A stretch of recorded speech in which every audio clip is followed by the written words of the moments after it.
Now I want to show you a few numbers that I think are very important if you're going to talk to your legislator about ethanol rewards. Here's the numbers. Remember our legislative auditor told us some things. Now we're going to look at some reports. Somebody in the legislature at least got through a bill or a directive that said, we want these plants that receive money to give an annual accounting of their financial statements based as a group. And it's been about 10 to 12 plants under the history of this particular program, the Ethanol Producer Payment Program.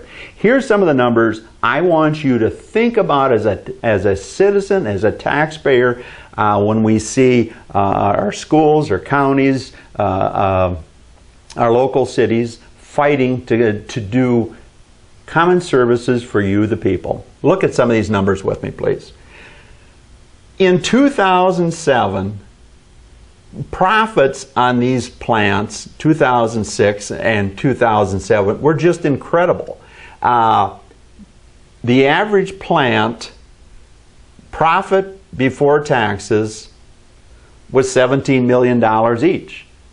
These are plants that originally were built as 15 million gallon plants. That was the original model, that if they were 50 million gallon plants, they would be big enough to be economically feasible and to protect them from unfair practices from MTBE, the other oxygen additive to gasoline that the oil companies were doing that was polluting groundwater, and trying to get an alternative to that was coming from foreign natural gas. We were trying to get the ethanol industry going, trying to help farm prices, to get away from some of the mass farm subsidies, on and on. Here's where we're going to look at some numbers now. Net income on these plants in 2007 was $200 million. The average plant in 2007, if you divided these plants out, they were making $17 million apiece. Yet under special interest government that we have in Minnesota, the Ethanol Producer Payment Program here, you can follow over, we were still giving them $1.3 million annually per plant. And we've actually given more than that. But we were giving them $1.3 million as subsidies. Yet at the same time, these plants were successful. They weren't just successful at keeping some jobs in the local communities that I just mentioned. They were so successful, they were handing out huge dividends. And I'm happy for the people. We're not saying we're against progress or against profit. But we want to show you how your government has been operating when they knew facts. We were handing them in 2007 about $1.3 million each. Yet these remaining plants at that time were about 10 or 11, I believe, reporting to the state government, the Department of Ag.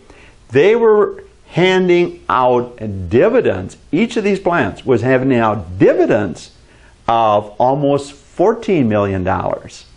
Enough money to pay for about 2/3 of the cost of a 15 million gallon plant.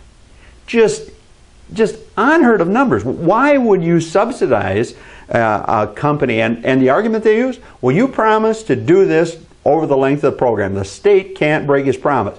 Did the state not break its promise to people that wanted to go camping this last July? You bet they broke their promise. And we went from one group of incompetent legislators and a governor that couldn't, in 2005, that couldn't keep the government going, to just the opposite. A flip-flop, but still incompetence. So what's the difference? The difference is we've got to modernize it. And we'll take a look at some of these additional interesting numbers. It just blows my mind when you look at some of these numbers. And then I want you to roll back to the flip-flop side, when we had a Republican governor and a Democratic legislature. Last July, when Governor Pawlenty was unallotting things to try to balance the budget. I mean, that was his job. I mean, we are supposedly not to spend any more than we take in. Quite brilliant from our forefathers. But at the same time, when the public was told, city governments, county governments, school districts, you can wait, we're going to unallot some of this money, or we're going to delay it, whatever the process was going to be. Yet, a special interest with our government, power to convene special interests, rather than true hardcore leaders have stepped up and said, hey, what are you guys doing here? Last August, as fiscal 2011, had ended, 2010, yes. 2010 was ending, and most government functions were being slowed down.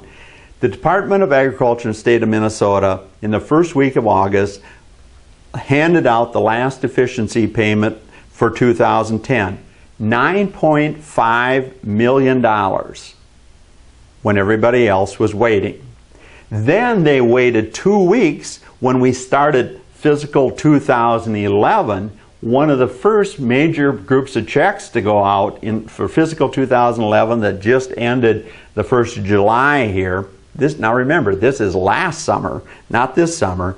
They handed out another $9.95 million to their friends. So a total, we're talking almost $20 million went out to these incredibly profitable ethanol plants when everybody else was told we don't have enough money. Now, when we look at special interest politics in Minnesota, we have to look at some of the history. By 2003, this successful program that was needed to get these ethanol plants off the ground in various communities and support them till they became profitable, and inflated gasoline kind of took care of them in the first place. Governor Pawlenty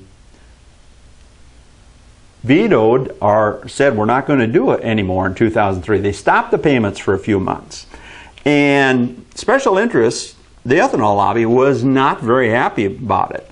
Instead of the Democrats started coming in and say, hey, Pawlenty's right. We need to stop these payments. They're not needed. They looked at it as a golden opportunity to become a power player above the Republicans. And they started working, let's get some deficiency payments in place, let's keep this program going. You farmers, you small towns out there that have these ethanol plants, you start to vote Democrat and we'll take care of you. Forget that business and Republican stuff. We can do as much or not or more than Republicans are doing. And I would contend, now Pawlenty won a re-election on an incredibly close vote 4 years ago in the state of Minnesota. And I would contend if Pawlenty would show his numbers leading up to that election when he was running against Hatch and Dutcher, Hatch's lieutenant governor candidate, if she would have put either from fatigue or not knowing the issues, her foot in her mouth anyway, of saying she didn't know what E85 was. And the rural areas were going, how can we have a governor in there if we want to support ethanol, that his lieutenant governor doesn't even know what ethanol is. That's basically what she implied when she said she didn't know what E85 was. And I would contend Hatch lost the election to Pawlenty by a shoestring, all because of a misspoken comment by his opponent's lieutenant governor candidate. And anyway, in this whole process, we are looking at a government that once again was empowered in fighting for ethanol. And when we look at the Democrats taking over now, Governor Dayton said, I'm for the little guy. I want to take care of the minimum needs for the common people. We should tax more, but I'm not here for the big guy. Well, the reality is, his new commissioner of agriculture, as soon as he acknowledged, said, well, we've made a commitment to these ethanol plants. We're just going to continue the payments. It'll be over. Don't get all excited. But here's the thing that you should get excited about. Take a look at this.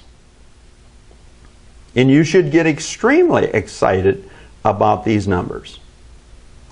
These ethanol plants, the remaining 8, over the length of this program, have received about $28 million each from taxpayers, checks over this period.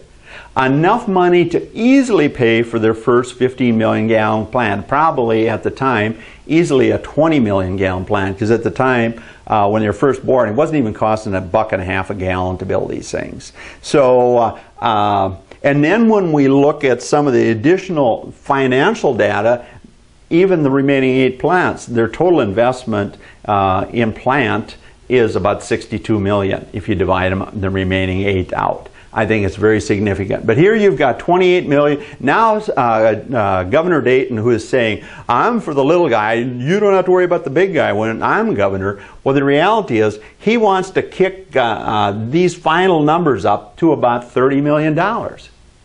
And at a time when gas is high, when there has been good opportunity to make profits in these ethanol ventures, although the last 2 years has been extremely challenging. Once again, the speculator is involved in the corn market, the speculator is involved in the gasoline market, the speculator is involved in the ethanol market.